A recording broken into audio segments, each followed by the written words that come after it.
ಹಾಗೆ ಸಚಿವರು ಜೊತೆಗೆ ಶಾಸಕರುಗಳಿಗೆ ಡಿಸಿಎಂ ಡಿಕೆ ಶಿವಕುಮಾರ್ ಖಡಕ್ ವಾರ್ನಿಂಗ್ ಕೂಡ ಕೊಟ್ಟಿದ್ದಾರೆ. ಪ್ರಮುಖವಾಗಿ ನಿಮ್ಮ ಬಾಯಿಗೆ ಎಲ್ಲರೂ ಕೂಡ ಬೀಗ ಹಾಕೊಂಡಿದ್ರೆ ಒಳ್ಳೇದು. ಯಾವ ಸಿಎಂ ಡಿಸಿಎಂ ಚರ್ಚೆ ಕೂಡ ಇಲ್ಲ, ಯಾವ ರೆಕಮೆಂಡೇಶನ್ ನ ಅವಶ್ಯಕತೆ ಕೂಡ ಇಲ್ಲ. ಸಚಿವರು ಶಾಸಕರಿಗೆ ಡಿಸಿಎಂ ಡಿಕೆ ಶಿವಕುಮಾರ್ ಈ ವಿಚಾರದಲ್ಲಿ ಫೈನಲ್ ವಾರ್ನಿಂಗ್ ಅಂತ ಕೊಡ್ತಾ ಇದ್ದಾರೆ. ಯಾವ ಎಂಎಲ್ಎ ಕೂಡ ಮಾತಾಡಬಾರ್ದು, ಪಕ್ಷದ ಶಿಸ್ತು ಕಾಪಾಡದೇ ಇದ್ರೆ ನೋಟಿಸ್ ಅನ್ನ ಕೊಡಬೇಕಾಗುತ್ತೆ.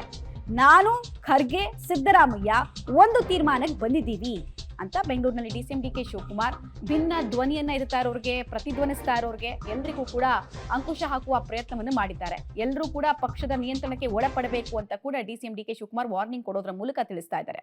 ನನಗೆ ಈ ಸಿಎಂ ವಿಚಾರ ಪಬ್ಲಿಕ್ ಅಲ್ಲಿ ಮಾಧ್ಯಮದಲ್ಲಿ ಡೆಪ್ಟಿ ಸಿಎಂ ವಿಚಾರ ಯಾವ ಮಂತ್ರಿ ಆಗಲಿ ಮಾಡೋಂಥ ಅವಶ್ಯಕತೆ ನಾನು ಹೇಳ್ತಿರಲ್ಲ.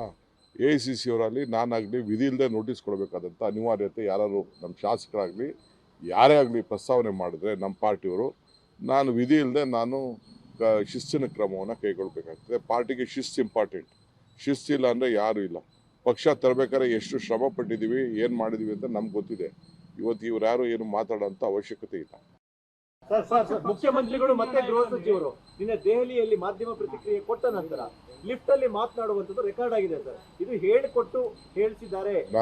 ನನಗೆ ಗೊತ್ತಿಲ್ಲ ಯಾರು ನಮ್ಗೆ ಯಾವ ಸಂದರ್ಭ ಹೇಳ್ಕೊಟ್ಟಿದ್ದು ಅಂತಾರೆ ಗೃಹ ಸಚಿವರು ಹೌದು ಅಂತ ತಲೆ ಅಲ್ಲಾಡಿಸ್ತಾರೆ. ನನಗೆ ಗೊತ್ತಿಲ್ಲ ಅದು. I don't know about it. ಉಪಮುಖ್ಯಮಂತ್ರಿಗೂ ಕೂಡ ಯಾರಾದ್ರೂ ಹೇಳ್ಕೊಟ್ಟು ಹೇಳಿಸ್ತಾ ಇದ್ದಾರಾ? ನನಗೇನು ಗೊತ್ತಿಲ್ಲ. ಐ ಆಮ್ ಟೆಲಿಂಗ್ ಯು, ನಾನು ಪಕ್ಷದ ಹಿತದೃಷ್ಟಿಯಿಂದ ಎಲ್ಲರೂ ಕೂಡ ನಾನು ಹೇಳ್ತಾ ಇದ್ದೀನಿ, ನಿಮ್ಮ ಬಾಯಿನ ಬೀಗ ಹಾಕೊಂಡಿದ್ರೆ ಪಕ್ಷಕ್ಕೆ ಒಳ್ಳೇದು ಮಾಡ್ದಂಗೆ ಆಗ್ತದೆ.